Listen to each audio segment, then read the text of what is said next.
Hi guys, I'm Uncle Richie. Yo, what up? J Money's back. And this is C10. And you're listening to the Unkles podcast.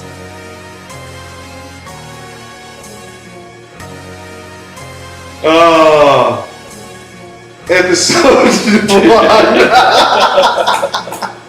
1. Season 2, episode 1.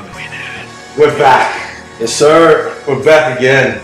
Well, my first time. Second white guy on the podcast after Crackett. I'm filthy about that too. Yeah, true. The amount of times I've sat in my bedroom and listened to you guys laugh and just hidden in there and eaten my dinner. Oh, guys. For everyone that's listening, Parker, I live with Parker, so he's my roommate, and we've been recording in this space for the whole of last year, pretty much. So there's been a lot of episodes he's listened to, and he's definitely heard the PNG laughs. Yeah. Going crazy. Down the hall, mate. Yeah. In the lift. All that. All of that. So, no, it's finally good to get you on. How's your day? Yeah, it's good. Got Good up day. early. Yeah. Well, slept in a little bit. Got up early. Took the dog for a walk. Yeah. That was good. What else? Got to work. Got to see her at work. Yeah, we both work with each other. Which is nice. Same workplace. Lots of time together. Yeah. And just went to the gym this summer. That's about it. What about you? Me, I went to gym this morning. Same. Who else? Went to gym this morning, and then went to work, and I saw you there. Yep. And then I went to see the doctor. How's it? Actually, How's it? my head's a lot better now. Thank you. But that's a story for another episode. Oh, okay. We're saving that one. Oh, sorry guys. No, it's little sneak peek. Sneaky. Little sneak peek, but we'll fill you in on another episode. Had a bit of an accident and split my head open. It's probably about that big. That's why I'm wearing hats now, but we'll get to that in a later rep, and I'll show you some photos. This is the unofficial trailer. Yeah, this is the unreleased trailer. Mate, we wanted to, just dive into your beginnings, origins. Funny thing about this, I was actually listening to a podcast that one of our good mates did, Jack D. Tomaso, and I listened to most of it, and I realized that, we, even though we went to school with him and we know a bit about him and his family, you don't actually really know too much about someone unless you ask certain questions or sit down with them and speak to them about certain things. So I feel like I'm going to learn something about you. I mean, I don't even know where you were born. So let's dive into that. Jerusalem, mate. Nah, New Zealand, mate. No, I was born in Brisbane. Oh. Dad's Kiwi though. Yeah. But born in Brisbane. We lived in West End when I was a baby. Then we lived in Lutwich, so just around the corner. Yeah, bloody. Grew up in Ferny Hills for a while, so went to primary school out there. Yep. That's where my parents had my little sister. Moved to Sydney for grade 3. So Dad got a job down there, or same job but new opportunity down in Sydney. We lived there so from 8 years old till 12 years old. So I did my first year of high school down there. That's why you're. That's why I was a genius. That's why you're. What do you call it? Western Sydney. Yeah. Local lane. Western Sydney till I die. Up the Penrith Panthers. The whitest boy out of Western Sydney ever.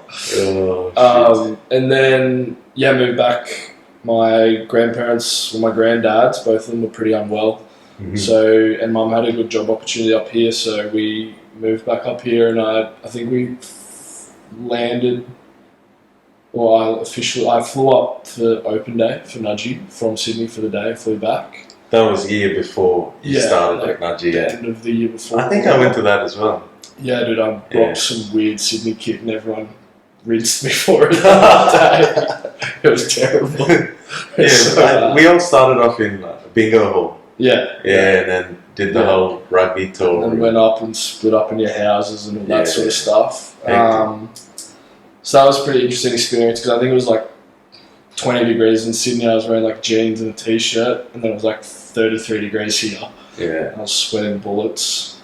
And then, I think the week that we started at Nudgy, I arrived like that week, like 3 days before school started, or before cricket camp started. It was like your family moved here, up here. You're going to school tomorrow for cricket camp. Heck, welcome to Brisbane.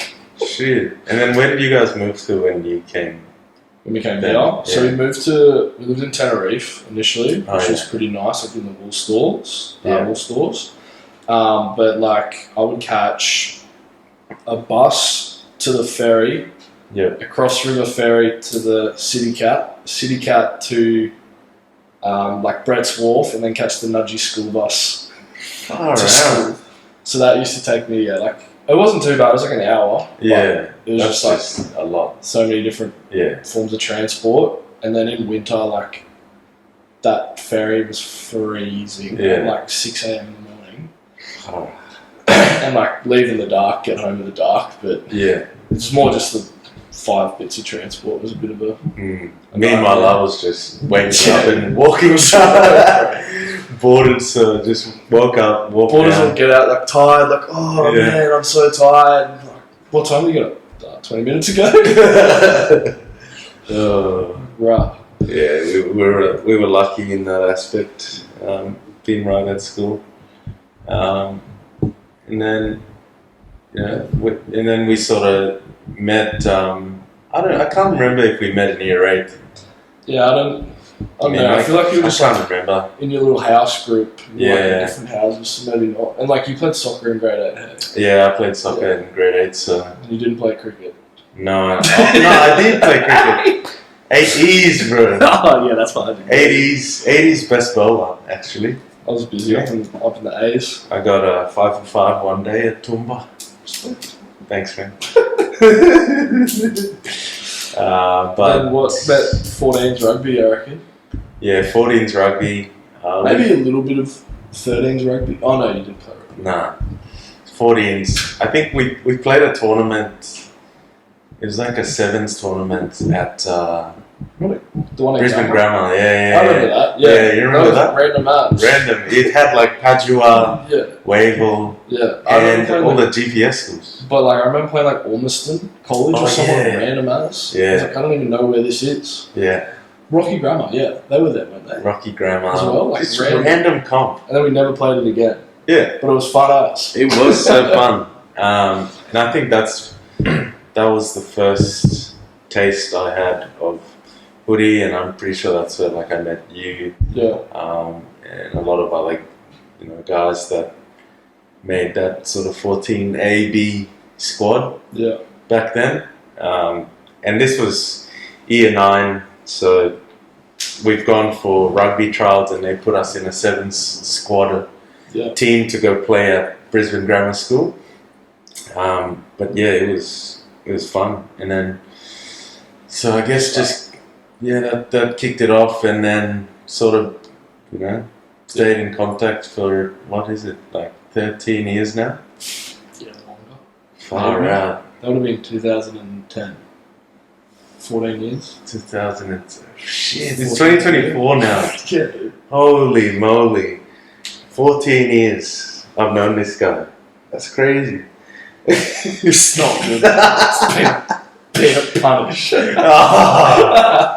Oh, shoot. Too many laughs, bro.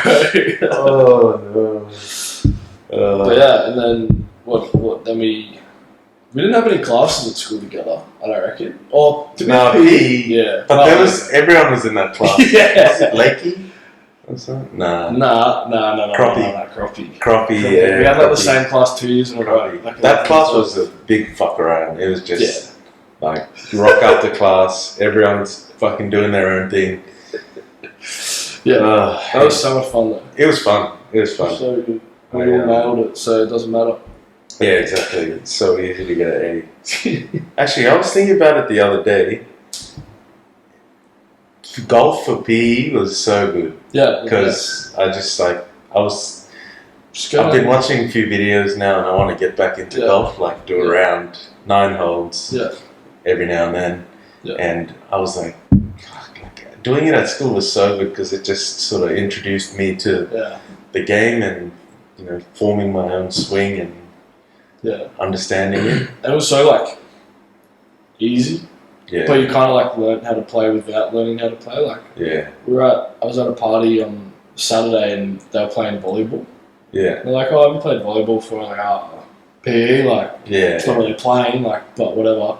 I was like the only one that was like digging and like setting properly, and everyone was just trying to like tap it over, and I was like, I wouldn't say I play, but like I know I know basic of like how to hit the ball. Yeah. I was like, what the hell? Oh shit. And they were like keen volleyballers. They were like, yeah, let's play. I was like, oh, okay, relax. They were like pretty quick, but really, yeah. Like, I was waiting for big spike. They didn't have the volleyball skill set. Nah. Once you got it in the face, so that was pretty funny. Oh, Falcon. Oh, but yeah. So year 9 footy, and then we played a bit of footy like together. Throughout, you know, 15s. Mainly 15s, I reckon. Yeah, mainly maybe 15s. 16s. Yeah, mainly 15s, 16s. And then even after school as well, I remember we used to play that 7s down at Kenmore. Yeah, remember that? That was so random. So random, but it was so fun. It was on weeknights. Yeah, it was like Wednesday. Was it Wednesday nights? I think so. Friday nights. Maybe Friday. Yeah. Because I remember. It was Friday. Yeah. It was like a summer comp because we didn't really have footy. Yeah. The next day, and like Colvin, did Paulo play once? I think we got him to play one time. And Mal, I think Mal played.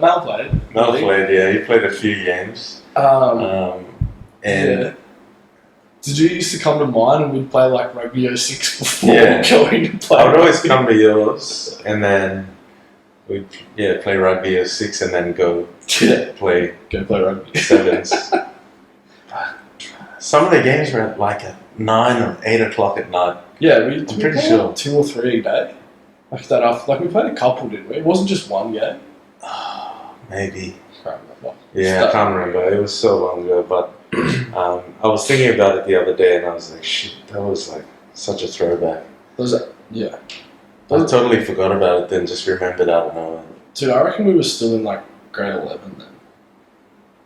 Yeah, we had to be. Because we were in Brothers Kid. Yeah, and like Colvin. It was for brothers. You and Colvin would come and like we'd take you out of boarding and then bring you back. Because we would play like Jeeps and other, you know, Norths, yeah. Who else was there? There's a few of those other like junior clubs, like senior clubs, but like yeah, so random. Yeah, so we would do that, and then after school, I saw you a bit at uni too, because you went to QUT. Yeah, we were at QUT at the same time. Every now and then, I'd see you, Charlton, Charles, around the joint. I always used to see Charles at like the randomest times. Chucky, C10, and from there you went and studied overseas. And lived overseas. You know, I always find that quite interesting. When people do that, especially going to a place like Europe where it's just, you know, unreal, so different. Lots of history, different culture, good food, all of that. So, I mean, I'm interested just to hear like what that experience was like for you. Yeah, it was unreal. Like it was interesting to go, I guess, the other side of the world by myself. Like first, I'd always still lived at home by this stage. I think it was like second year out of school, maybe. About then. Maybe third. But yeah, I hadn't lived out at home or anything like that yet, so I've never lived by myself, sort of fended for myself, if you will. But yeah, I did it through uni. Couldn't recommend it more. Like, you have to do it, or you had to do it before your final year of uni, and I was like getting into my final year, so I could have finished earlier, so I kind of cheated the system and didn't claim any, what do you call it? Credits from other subjects I'd already done. Yeah. So I was technically still in my second last year. Yeah. And then when I got back, I back applied all those credits, so I got back and it was finished. So that's a little bit of a hack if anyone's interested. But for those young ones out there. But yeah, I couldn't recommend it more highly for anyone. Like, I went over, still managed to get all the credits. The beauty through QUT at the time, I don't know if it's the same or how it's with other unis, but it was like a pass-fail. Yeah. So I didn't have to worry about, getting a 7 or getting a 6 or getting a 5 or getting a 4. It was just, you get 50.1%. Yeah. That's just a pass, and that's all that sort of matters. Yeah. So that was really cool. So I was in France, which I haven't mentioned, in Grenoble, which is like near Lyon, so up in the Alps, which was just stunning. I was there from September, basically for the last little bit of the year. So I think it was like September till December, basically, because they obviously go like right up till the end, pretty much of the year. Like, I think we might have broken up on the 22nd of December. Shit. So that was pretty unreal. But I lived in a tiny unit that I had to find. I can't remember how I found it, but I found it. So did you have to find that, or QUT help you? Like the uni, because it's like a uni town. It was quite a big uni. Oh, okay. There was like dormitories that you could stay in, but they were like expensive, and it was like, one bed, like kind of like a school boarding dorm. Yeah. Okay. But like, would have been sick because everyone is at the uni in that building. Yeah. But I can't remember how I found it. I think the uni gave you links to different ways to find accommodation, and I found this place that was really cheap.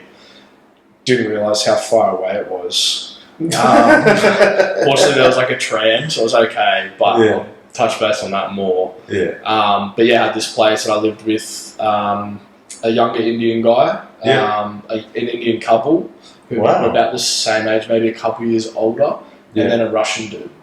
So it was just like the most weird mix. A Russian, Aussies, and then 3 Indians in an apartment, dude. In like a place smaller than ours. Like, it was crazy. Jeez. One bathroom? Yeah, one bathroom. Oof. One toilet, one shower. Ooh, those curries would have been gone. I don't know how deep we could get it. It was an experience, let's just put it that way. So that was unreal. Tried to play footy over there, but I'd just done my PCL. Sort of decided doing everything while I'm on exchange is not worth it. But that was really fun. Like, that would have been really fun. It was also -6 when we were training, so snow. By the end of it, like, not on the field, but in the mountains. Shit. And then by the time I decided to pull the pin, I was wearing like a snow jacket, a like rain jacket, a hoodie, like training jumper, and like thermals. 5 layers. The same on my legs. With thermals. Yeah, it was disgusting. Jeez. And so, like, as you warm up, like every 2 laps, you'd sort of take off one piece of clothing, do another 2. That's crazy. Winter in Brisbane for me is cold, and I can't, doing those places would just... Nah. I'd get hay fever straight away and be sick for a week. It was horribly cold when we were doing that, and I just lived too far away, which was a bit annoying to get to the footy field. But no, it was really hard. The language barrier was funny too, because they'd tell me, I didn't know what they'd say. They'd say, this is contact, or this isn't contact. Yeah. But I didn't know, so I would run and it would be contact, get whacked, like, oh, okay. And then in the next drill, they'd change it to no contact, but I'm thinking it's contact. Yeah, wow. Just whack someone. They'd be like, oh, no. Relax. Oh, sorry. Language barrier. And then they'd just laugh at me when I tried to say stuff. in French to play the game. But the odd one out. yeah, I managed to learn a little bit, like to get me through. Yeah. Just kind of easy when you're there, and we had to do mandatory French lessons, so that was really good. But yeah, did you travel anywhere while you were there? Yeah, we did a massive road trip through Italy with I made some friends with a bunch of Spaniards who were like sick people. They're just super chill. The one that you met up with overseas. Yeah. Saw a fair bit of Italy. Like drove from France down to Tuscany, Florence, and back. Yeah. So that was like a week drive. Yeah. A week's trip. Went to Amsterdam, got snowed in for our exams. That was fun. They tried to make me go back and sit that exam after. Oh no! After the fact, and I was like, nah.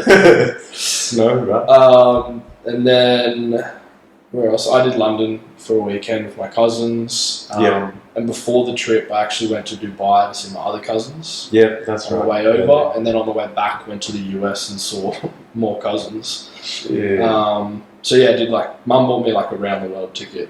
Yeah. For Christmas and birthday the year before. And so I just mapped that all out. It was awesome. And the way they do school over there, or uni at this uni, it was it's called GEM, Grenoble. Grenoble École de Management, so Grenoble University of Management. Yep.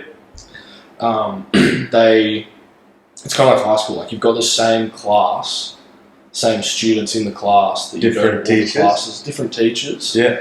But you have the same 33 people in your class the whole time. Yeah, that's so awesome. By the end of it, you know everyone in your class. Yeah, everyone gets along. You get on the piss together. You have a good time. Whereas when you're at uni here, it's one person maybe.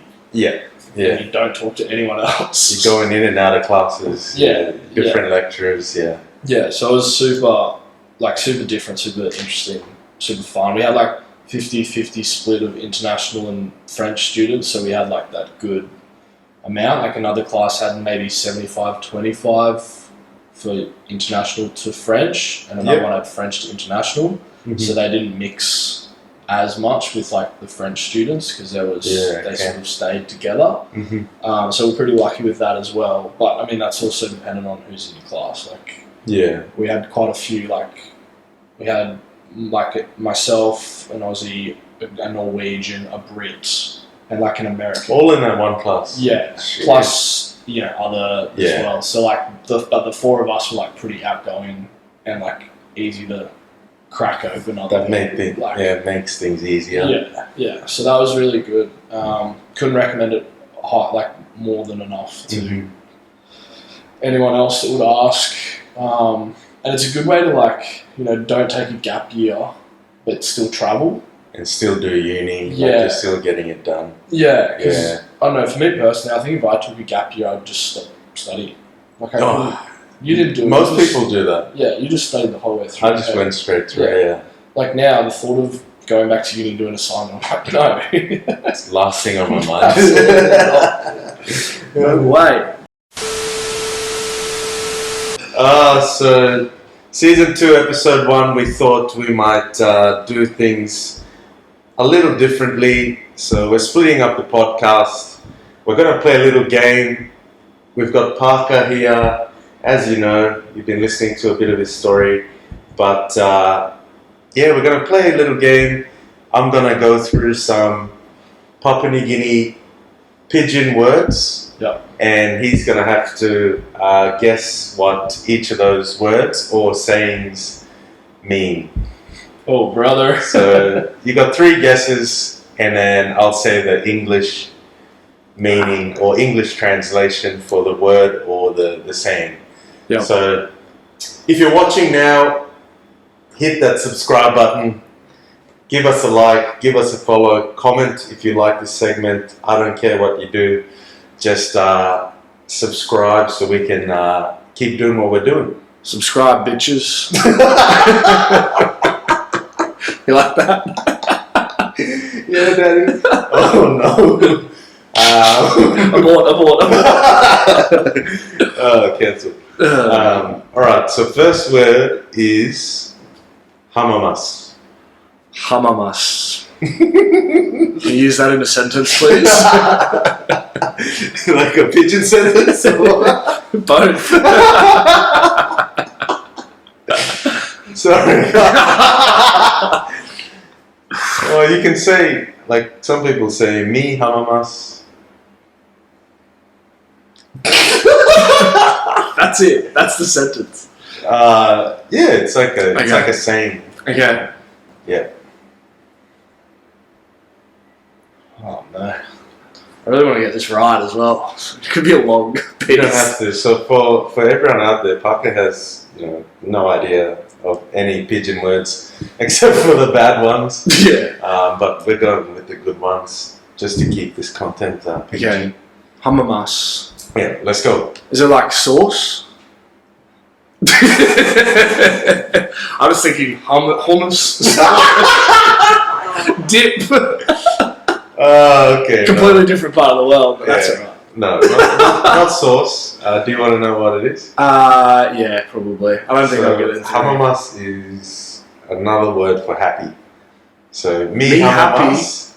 Yes, because Come on, bro. No, because we say it differently, like Sure. you're saying. But it's also me is like I'm. So you're saying I'm happy. Me hamamas. I am happy. That was a trick question. It's Oh, really man. threw me off the set. You got 9 more to go. Oh, All right. So second one is Yeah. M now. rugby. Rugby league. St. Pete. No. Wrong. Okay. M now. Can you give me the definition in English, please? That'll give you the word, huh? Go guess. Good games, good game. What was the word, sorry? M now. M now. Let's go. Ooh! Yes! That's not the word. Bom, bom. What is it? That's it. Oh! Yeah, not It's close. like, yeah, that's it. M Yeah. now. Not close. Okay, third one. Walk must go yet. Let's go for a walk. Have you gone for a walk? No. Ah. Walk must go yet means the work must keep going. There's no way I'm going to get any of this. Can we play some rude words? No swear words. Alright, fourth one. Yumi go. Don't do this to me. No, it's not a bad word. Yumi go. Let's go. Yeah! Nice. So we got one out of 4 so far. Fifth one. Looking you behind.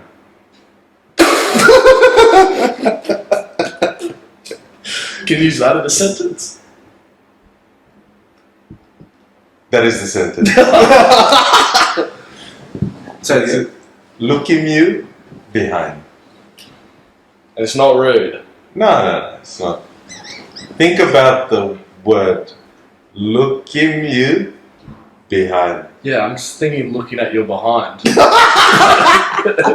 You said it's not Wrong. Look, is that looking at right? Yeah. Looking at. Well, kind of. It's a bit. Got another word for looking. Staring. Starts with Watching. an S. Searching. Close. Seeking. Seeing. Ah. Seeing See? you from behind. Close. Close. But yeah, so it's translated that not that, but it's translated. Looking you behind is see you later. So behind, Looking at you from behind because you're going to see them later. see you later. It's logic, man. Logic, man. Sixth one, kid up. Get up. Yeah! Woo!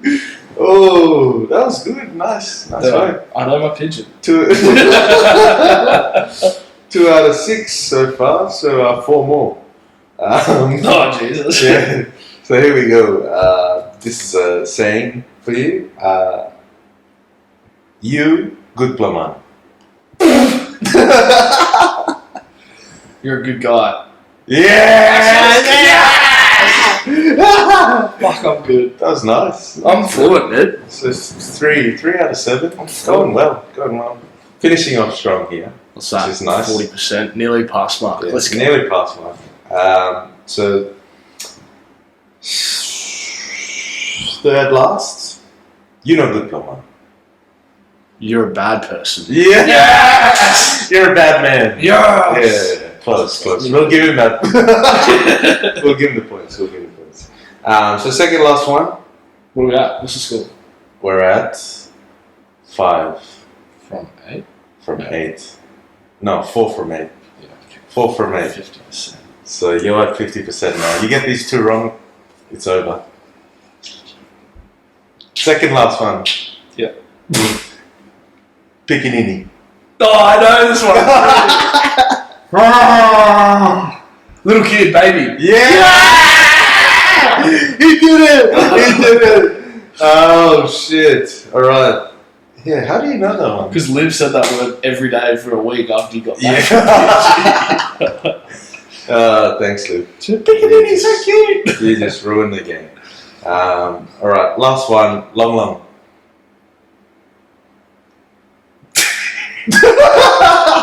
No! Bum. Oh, shit. No, you have to use this in a sentence. English sentence? Yeah. Oh, But don't say what the word means. damn, that guy is a long. Oh, it's a scucks. Nah. That guy is a idiot. Is it good or bad? Close. Bad. Yeah. Asshole. Nah. Dick. Head. More. Oh, he's batshit crazy. Yeah! Yes, you got 6 out of 10, baby. 6 out of 10. No, I'll take 5 out of 10 if we're being real strict. Wait, that was awesome. You did well there. Thanks, man. Very nice. So, I've you been know, studying all week. As you can tell. yeah, it's probably on Google. Find some words on it. But yeah, that was sick. And then what came back here? Yeah. Started playing rugby. We saw you on the footy field a few times. Yeah, you did, I remember. Still caught up like socially and stuff. And Yeah. then you moved into our old place. At Granville, yeah. Yeah, 2 years ago. Yep, 2 years ago, 2 or 3 years ago now. Yeah. So that's when we first started living together. And at Wilston, and then we moved over here to Windsor. Across the road. Just moved across one suburb into an apartment here. So, we've come a long way, I guess. Yeah. Yeah. But now we work with each other. But I know before I joined the company strike, you were working at River to Bay. Yeah. Yeah, and running the show there, and we came on a few times. Yeah. One time, or twice. Was it 2? I think twice, maybe 3 times. maybe maybe 3 times. So what it was a boat tour company. Yeah. Yeah. So run tours up the Brisbane River all the way out to Tangalooma, Morton. Yeah. And so Parker was running that. And yeah, we went on a few times, but where I'm going with this is, it was great for me to, I guess, watch you sort of run the show, run the company, and see how you sort of worked in that environment. But How stressful it was. yeah. But I mean, it would be good to hear what you thought of that experience. Whether there were some challenges and how you may have overcome those challenges. Yeah, I think for me, they sort of threw me into that role. It must have been 25, maybe. It was two years ago, give or take. So Young. pretty much when we first moved here.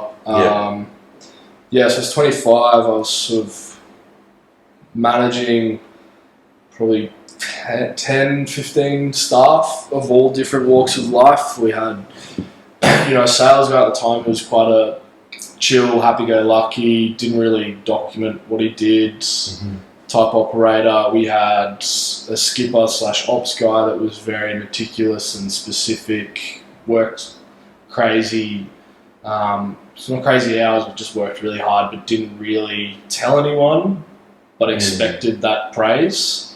Yeah, okay. Which was hard because I was never really at the boats, which was, they were in another area, the office was in a separate area. Yeah. So it was hard to actually see that and understand and appreciate that. So I think, so we had him he was a TSS boy, so he had a good background, found his way on boats. But yeah, I think just needed that nurturing. And then if anyone's ever worked, boat people are different breed. Will work crazy hours, say they'll work crazy hours, even when you ask them not to, or make sure that they're okay with that, and then complain about the crazy hours they've done. So, I mean, then there's parts of that that are on the business as well as potentially on the person, so I take some responsibility for that. But that was a huge challenge, and I was the youngest person in the business, and I was running the show, so I found that really, really challenging. But I think so I guess to answer your question, the biggest takeaway or the biggest thing I learned from that, for me personally, was I've always had a bit of maybe self-confidence that if I put my mind to something, I can do it, no matter what it is. I can do it. And I did it to the best of my ability with the tools that I had at the time. So I take a bit of comfort in that. But from a business perspective, and you'll see with the guys at Strike do it really well, and we didn't have that luxury at River to Bay at the time to do that, but it's probably really taking a step back and valuing the people that you have in a business, and understanding what they can bring, and how best to utilize their skill set. Like, you can have the wrong person in a business, but you need to work out whether they're playing, strikies a lot, whether they're playing in their position. So for a rugby analogy, for anyone that this may or may not help, but you don't have a prop playing on the wing. You need to play the prop at prop. And we had people that were playing out of position, basically. And that's always going to hurt them personally because they're not going to enjoy what they're doing, I think. And hurt the business because they don't actually know what they're doing, how they're doing it, or why they're doing it, if that makes sense. So, and then, once you find those guys that are valuable, so the guy that was our skipper at the time sort of didn't want to work weekends. We're a tourism business. You work weekends. Come on. You wanted more money, so that might have been an opportunity to keep him. Work one day of the weekend, but here's more money. Directors, we didn't really have the money, and the directors didn't really see the value in him at the time. I probably should have spoken up a little bit more about that as well. But in hindsight, if he had stayed, I think we probably still would have owned the business, and it might have been going all right. So understanding the value of someone and making sure that you're playing them in their position, from a business perspective, is probably the biggest thing I learned, I reckon. And then personally as well, just having a break. Having an actual break. See, I don't know how you guys felt, but I know I was pretty highly strung sometimes, and getting phone calls on a Sunday afternoon. It was, I'm sure, like, we could see that, you were working overtime and, pushing those, it was hospitality, so you're working right throughout the week, working into weekends, so it was just taking up a lot of your time. And, credit to you, guess you got through it in the end, and, and did it for quite some time there. And I mean, what I said before, it was we went on a few different trips with you, and felt fine. Didn't even look like there were many challenges at the time. So it was a great product. It was just a shame we didn't have the business that bought it that we're a part of now. Just didn't have that tourism understanding. Yeah. A few things changed in the back end where we lost some of that. Experience in that space. Yeah. So I think that's sort of what cost us a fair bit as well. Mm-hmm. I believe the guys that bought it now seem to be doing pretty well, but it's I always thought it was a really good product. It was just how do we make everything in the back end actually work? Yeah. Okay. But so that was a learning experience. Yeah. Well, one and done. Maybe.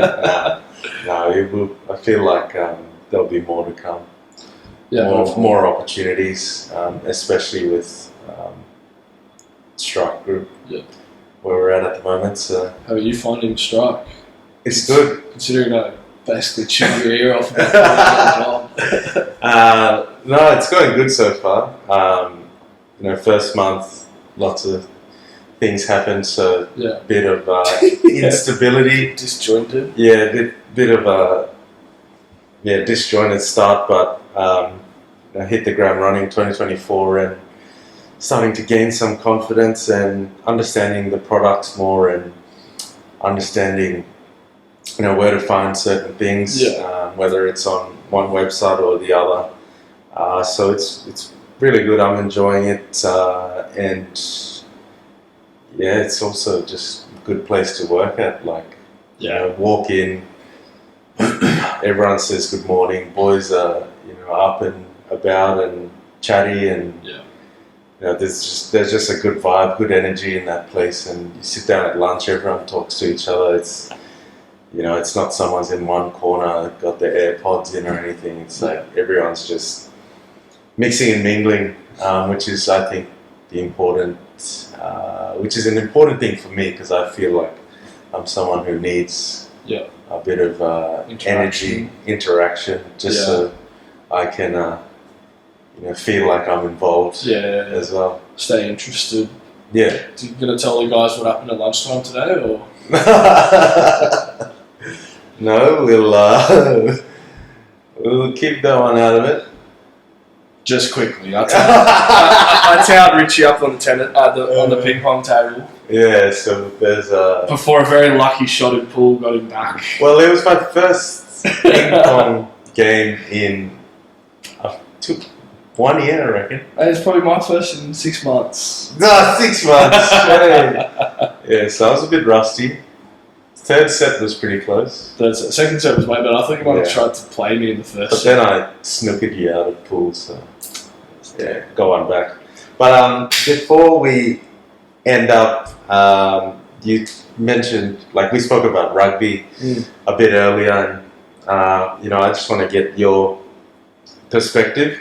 I'm sure we're going to come on and we're going to come back and do I'd like to do some rugby union reviews with yourself. I know we talk a lot about rugby league on the Unkles, because we're from PNG. Rugby league. And Jackman and Charles, they love their rugby league, so it's just easy to talk to them about that. But there's an opportunity to dive into some union. But what's your perspective on the current union landscape at the moment? Any thoughts? Just Australian union? Yeah. Mate, we live in Australia, so you gotta support your local. I don't know. I do not know. Yeah, no one knows. I think. I don't know. Uncle Eddie fucked us. Yeah. It's just so hard because you love it. Yeah. And you want to see be better. The Wallabies do so well, but at the moment they're just making it so hard. I just don't want to sound like a old record saying grassroots rugby. Yeah. Put money into grassroots rugby. It's where it's at. It's not hard. Not hard at all. And maybe, just let the boys go and earn as much money as they can overseas. If they're good enough, pick them. If they're not good enough, don't pick them. Yeah.